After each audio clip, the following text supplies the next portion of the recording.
Fast news ആരംഭിക്കുന്നു.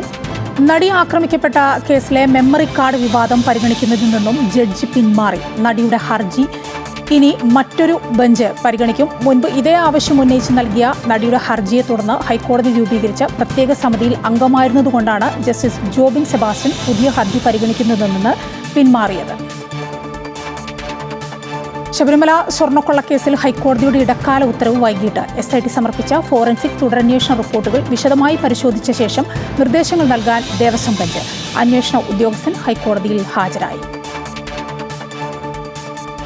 ഇടുക്കി ചിന്നക്കനാലിൽ കാട്ടാന ആക്രമണത്തിൽ ഒരു മരണം. സിംഗുകണ്ഠം സ്വദേശി വെള്ളസ്വാമിയുടെ മകൾ മാരിയാണ് മരിച്ചത്. മകനെ സ്കൂളിലേക്ക് വിടുന്നതിനായി പോകുന്നതിനിടയിൽ സിംഗുകണ്ഠം ട്രാൻസ്ഫോർമർ വളയിൽ വെച്ചാണ് കാട്ടാന ആക്രമിച്ചത്. മകനും പരിക്കേറ്റു. പ്രതിഷേധവുമായി നാട്ടുകാർ രംഗത്തെത്തി. UDF സർക്കാർ വാഗ്ദാനം ചെയ്ത സ്ത്രീകൾക്കുള്ള KSRTCയിലെ സൗജന്യ യാത്ര ആദ്യഘട്ടത്തിൽ ഓർഡിനറിയിൽ മാത്രമായിരിക്കും. 100 ദിവസം ഇത് പഠിക്കും. അതിനുശേഷം രണ്ടാം ഘട്ടം നടപ്പാക്കും. KSRTCക്കുള്ള തിരിച്ചടവ് എങ്ങനെ വേണമെന്ന് തീരുമാനിക്കാൻ ധനകാര്യ സെക്രട്ടറിയെ ചുമതലപ്പെടുത്തി. ഗതാഗത മന്ത്രി മുഖ്യമന്ത്രിയുമായി ഇന്ന് ചർച്ച നടത്തി. 15 മുതൽ സൗജന്യ യാത്ര ആരംഭിക്കുമെന്ന് ഗതാഗത മന്ത്രി CP ജോൺ പറഞ്ഞു. പരസ്പരം മിസൈൽ ആക്രമണം നടത്തി ഇസ്രയേലും ഇറാനും. പശ്ചിമേഷ്യ വീണ്ടും കടുത്ത യുദ്ധഭീതിയിലാണ്.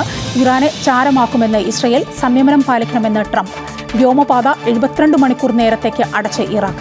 ഇറാനിലുള്ള ഇന്ത്യൻ പൗരന്മാർ രാജ്യം വിടണമെന്ന് ഇന്ത്യൻ എംബസി.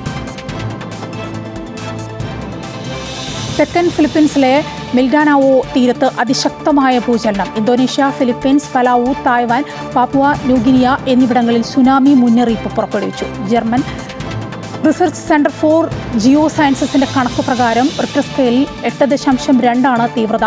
ഭൂനിരപ്പിൽ നിന്നും 10 കിലോമീറ്റർ ആഴത്തിലാണ് ഭൂചലനം ഉണ്ടായത്.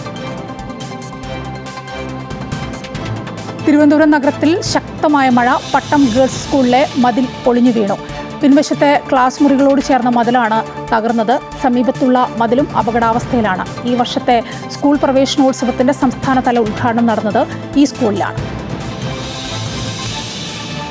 പത്തനംതിട്ട കൂടൽ ഗവൺമെന്റ് വൊക്കേഷണൽ ഹയർ സെക്കൻഡറി സ്കൂളിന് മുകളിലേക്ക് വലിയ ആൽമരം കടപുഴകി. പുലർച്ചെ വീശിയടിച്ച കാറ്റിലാണ് മരം വീണത്. ഫയർഫോഴ്സ് എത്തി മരം മുറിച്ചുമാറ്റി. ജില്ലാ പഞ്ചായത്തിന്റെ അനാസ്ഥയാണ് അപകടത്തിന് കാരണമെന്ന് ആരോപണമുണ്ട്. മരം മുറിച്ചുമാറ്റണമെന്ന് ജില്ലാ പഞ്ചായത്തിനോട് പലവട്ടം ആവശ്യപ്പെട്ടെങ്കിലും ഫണ്ടില്ലെന്ന് പറഞ്ഞ് ജില്ലാ പഞ്ചായത്ത് കൈയൊഴുകിയായിരുന്നുവെന്ന് PTA പ്രസിഡന്റ് ആരോപിച്ചു.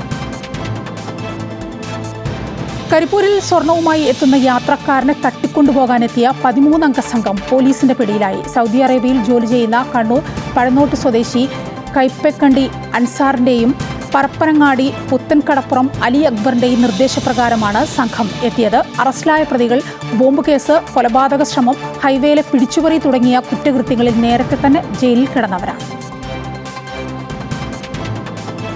Fast news പൂർണ്ണമാകണം.